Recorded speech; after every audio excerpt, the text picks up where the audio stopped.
brain fog is a different kind of debilitating, almost out of body, but not in the good way, when words, names, or your own thoughts are right there, but you can't connect with them. You don't feel like you're in control of yourself. Just know that this is not about motivation, willpower, or even sleep. New research shows that brain fog is something much deeper, and when you see how these hidden pieces actually connect, suddenly the fog starts to make a lot more sense. I'm Dr. Kenny, root cause health detective and IFM certified functional medicine practitioner, decoding exactly these communication breakdowns behind brain fog. In the next few minutes, you'll learn what's really happening when your mind feels offline and the clues that point toward real recovery. If this resonates with you, share it or hit the like button. Help others to stop feeling lost when it comes to brain fog and start investigating the root causes. Brain fog is not a diagnosis that you can point to on a lab result. It's not one condition either. It's a pattern and oftentimes a symptom cluster that shows up across multiple conditions. Whether it's chronic fatigue syndrome, which we call ME or CFS, or long COVID or other post-viral syndromes, can also be mold illness or inflammatory conditions that don't fit into the conventional diagnostic boxes. What ties all of these together is that your body's energy and immune systems are shifting priorities, and your brain is caught in the middle. Let's dive into what this means at the cellular level. With brain fog, we're going to turn our focus to the mitochondria. These are the little energy regulators or producers inside every cell of your body. Think of them as in charge of the power grid. And when everything is working well, your system feels safe, and mitochondria can generate enough energy to keep up with not only normal functions, but optimal functions, including focus and memory and stamina, clear thinking patterns, and your ability to process complex information. But when your system senses a threat, whether it's from a lingering virus or inflammation, toxins such as mold toxins, the mitochondria shift their entire job description and they redirect energy from high order functions toward survival, protection, defense. Recent research published in 2023 show that post-viral fatigue associated with long COVID specifically, your mitochondria undergo some metabolic reprogramming. They're not broken, but they are adapting to the signals post-virally, and they're attempting to protect you. But what this means is when the mitochondria prioritize energy conservation over energy production and optimization, your brain's ability to remain stable and offer attention and focus, or even retrieve words, starts to fluctuate. And that's where the symptoms come in. Some days you may feel normal, other days you can barely track what's going on around you. This reminds me of a patient that I feel described it perfectly because I've experienced this too post-COVID. But she said, I can hear the words coming at me. I know they're in English, but it's like I'm behind thick-walled glass and they're bouncing off of me, and she can't really process what they're meaning. Pretty profound, but that's brain fog in a nutshell for some people. For me, I couldn't seem to access my own thoughts or my sense of self. It was bizarre. But what mitochondrial energy conservation feels like from the inside can vary from person to person. You're there and present technically, but you're not fully there.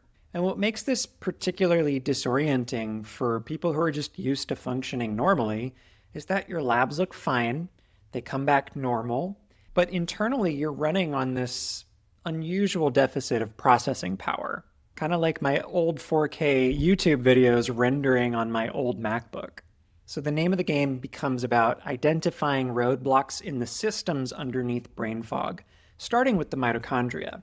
But let's walk through what happens in many situations when brain fog sets in. First of all, there's usually a trigger or something that starts the situation. In many cases, it's a viral infection like COVID or Epstein-Barr virus. It can also be chronic stress or environmental or mold toxins, even gut inflammation and imbalances. These triggering events activate the immune system. It releases inflammatory chemicals, and these molecules flood your bloodstream and your body goes into protective mode. And there's an important immune barrier often involved in this process. This is your blood-brain barrier. This is the layer that protects your central nervous system or your brain and spinal cord from outside invaders or immune attack. You can think of this barrier like a bouncer at a club, very much like our intestinal barrier. It decides what gets in and what gets out, but when inflammation or stress on the systems from any of the triggers we just talked about damages it, that barrier can become leaky or permeable. Inflammatory molecules or even some of the infectious agents themselves can get through the blood-brain barrier. And studies show in cases of long COVID that the neuroinflammation or the nervous system involvement isn't confined to just the lungs or in the body. It's affecting the brain directly. The inflammation itself is a major mechanism of the cognitive or the mental emotional symptoms, not just a side effect. So we've got the triggering event, we've got the barrier breach. The next part of the cascade is what's called microglial activation. Once inflammatory molecules cross into the brain space, your microglia activate. These are the immune cells in your brain and central nervous system. They're supposed to protect you, but when they stay activated for too long, they release their own inflammatory responses. And as a result, they can become a part of the problem that they're trying to resolve. The fourth step in the cascade, and this is where it all starts to connect, is that the brain cells need more stable ATP or energy production from mitochondria to heal and to combat what's going on in the brain. Under inflammatory stress, your mitochondria actually shut down. And research shows that this mitochondrial dysfunction in brain tissues correlates directly with cognitive impairment, both in post-COVID and in ME or CFS. So your brain cells struggle to produce enough energy, your processing speed drops, memory fails, and the focus just collapses. And this final part of the cascade is where it becomes self-reinforcing, unfortunately. When inflammation is activated, it increases this oxidative stress or this cellular aging and damage that's occurring. The oxidative damage then worsens the barrier dysfunction, and that barrier dysfunction allows for more inflammation to develop and last or linger. More inflammation creates more oxidative stress, and the loop continues. And here's what most conventional and natural approaches miss, is they're focusing on the symptom, the brain fog. But brain fog is not one broken thing to be addressed with either conventional or natural approaches. We need to look at the systems that are driving this situation underneath. And by the way, if you like the science and you want to know more about the research I've used for this video, I've put some of the studies together in a free research summary that you can find in the pinned comment or the description below. It's easy to digest and some really great practical takeaways there too. So we talked about the cascade. Now I want to talk about some of the different pathways to brain fog. Not all brain fog is the same, and treatment depends on which pathway is driving yours more than likely. The first I'm going to talk about, because I see this most commonly and have experienced it myself, is post-viral brain fog. Maybe you've recovered from COVID or mono or have been dealing with chronic Lyme, for instance. The infection is the trigger, and immune activation maybe didn't fully resolve. And so the cascade is allowed to continue. And we have more and more research because of long COVID, but patients show persistent inflammation in the nervous system months after the actual infection resolved. It's not that the virus is actively replicating in the brain. The inflammation and that cascade is what's persisting. So addressing the neuroinflammation and the barrier integrity become a very important part of this post-viral version of brain fog. The next pathway to brain fog is constrained resources. And the mitochondria in the brain are not producing enough energy because of a resource deficiency. The most common nutrients that the mitochondria need are the B vitamins, CoQ10, carnitine, magnesium. All of these need to be in adequate amounts to produce ATP. And prolonged stress chemistry, whether it's perceived emotional stress or not, can drive increased demands for these nutrients as well. So whether that's a hidden infection or poor sleep quality, any of those can tap into the resources more than can be met with the demand. Any of those situations can tip the scales in the favor of brain fog over resources for energy production. Recent research from 2025 shows that targeted nutritional support with these nutrients, CoQ10, N-acetylcysteine, carnitine, and even creatine, can help with brain metabolic function. It depends on your specific needs, though. It's not a one-size-fits-all approach. And the third pathway to brain fog is oxidative stress overload.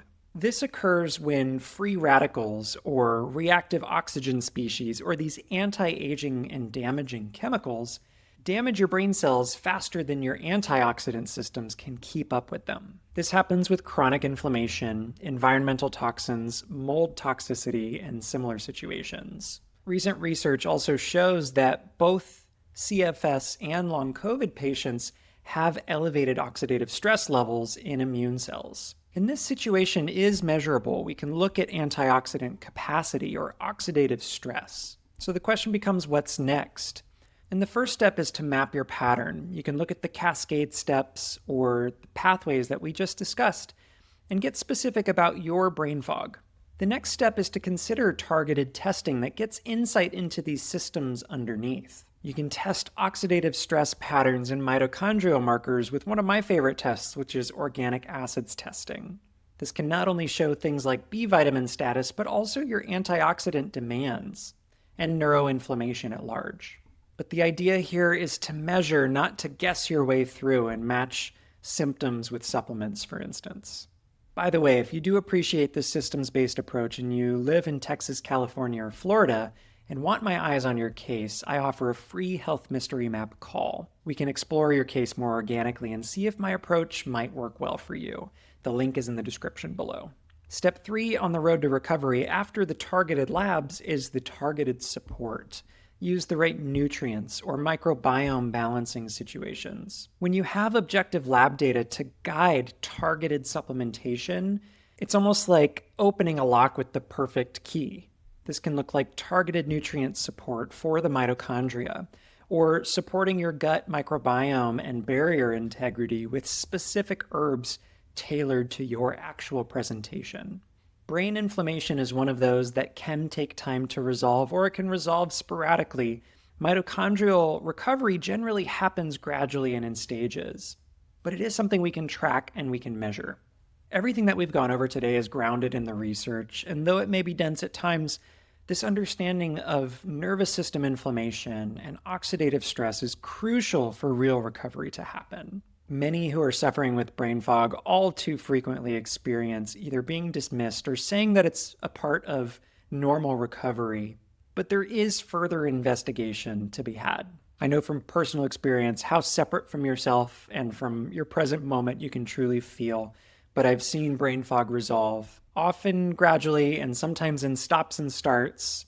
But when you identify the patterns that are going on underneath, it becomes a lot more predictable. One of the most overlooked sources of neuroinflammation and oxidative stress doesn't actually come from inside your body at all. It comes from your environment.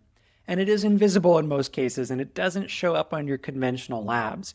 If you're curious about what that exposure is and how it damages your mitochondria and your energy production at the cellular level, check out this next video where I do a deep dive on this exact topic. I'm Dr. Kenny, Root Cause Health Detective. Thank you for watching, and I'll see you in the next video.